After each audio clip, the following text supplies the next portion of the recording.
The California sun beat down on Chula Vista.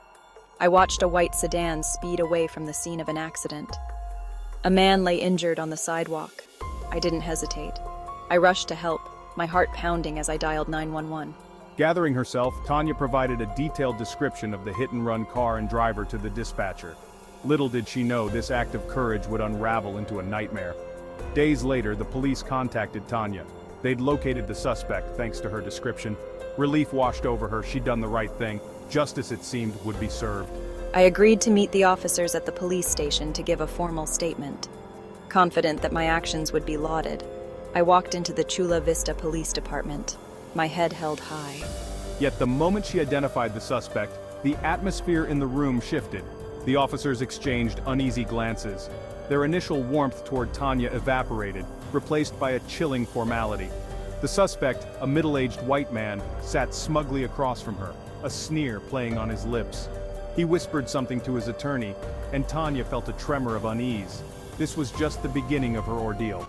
The very system she trusted would soon betray her in the most unimaginable way. The interrogation room felt suffocating. Tanya recounted the hit and run, her voice unwavering. Just as she finished, the suspect made a startling claim. She set a lawn chair on fire outside my home weeks earlier. She's got a vendetta against me. The accusation was so ludicrous, so outlandish, that Tanya could only laugh. It felt like a cruel joke, but the officers didn't laugh. They listened intently to the suspect's fabricated story, their eyes fixed on Tanya with growing suspicion. The hit and run was a fabrication to frame me. The absurdity of it all was lost on the officers, who seemed all too eager to entertain his lies. Tanya's initial amusement morphed into panic. She'd never even been to this man's home, let alone set anything on fire. I tried to explain, to reason with the officers, but my words seemed to fall on deaf ears. The more I protested, the more convinced they seemed of my guilt. The weight of his accusation, bolstered by the color of his skin, was crushing me. "You're being arrested for arson." The words hit Tanya like a physical blow. Her heart pounded in her ears, a frantic drumbeat against the suffocating silence of the interrogation room. Disbelief contorted her features as the officers, their faces impassive, moved to restrain her. Her pleas of innocence were met with stony silence, her good deed repaid with the cold, hard bite of handcuffs. Panic choked my voice. This couldn't be happening. I was the one who had called for help, who had helped the police catch a criminal. Now I was the one being treated like a criminal. My freedom snatched away based solely on the word of a man who had already proven himself capable of violence and deceit. As they led her through the police station, a parade of curious eyes followed her every move. Each gaze felt like a brand, searing the label of criminal onto her skin. The injustice of it all was a bitter pill to swallow. The very system that was supposed to protect her had turned against her, blinded by prejudice and deaf to the truth. Section 4. The weight of her words, the color of his skin. Tanya's story is a chilling reminder of the deeply ingrained racial bias that plagues our justice system. Her word, the word of a black woman, held no weight against the lies of a white man. The officers, whether consciously or unconsciously, bought into the stereotype of the angry black woman, her outrage conveniently twisted into evidence of guilt. Her experience lays bare the painful reality that, for many black Americans, interactions with law enforcement are often fraught with danger and distrust. The presumption of innocence, a cornerstone of our legal system, seemed to vanish the moment Tanya stepped into that interrogation room. Her good deed became her undoing, her integrity shredded by the razor blades of prejudice and fear. This isn't just about one woman's wrongful arrest. It's about a system that consistently fails to protect and serve all its citizens equally.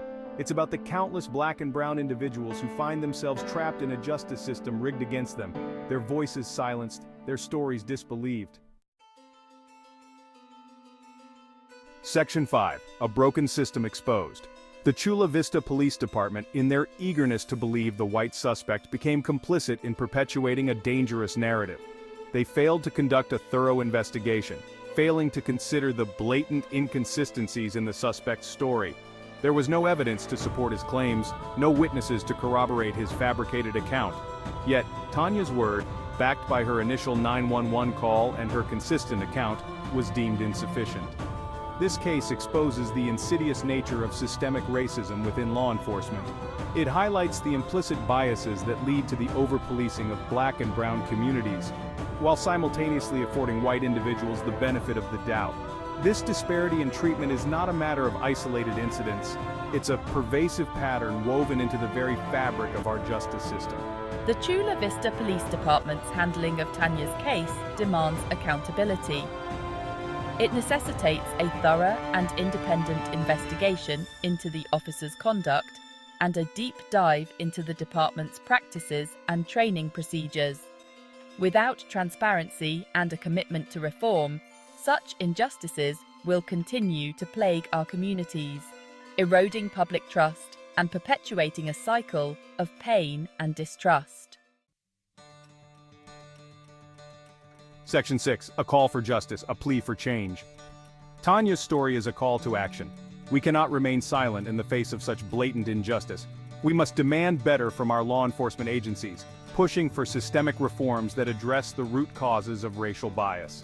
This includes mandatory implicit bias training for all officers, stricter accountability measures for police misconduct, and a renewed focus on community policing that fosters trust and collaboration between law enforcement and the communities they serve. But our responsibility extends beyond just demanding change from institutions.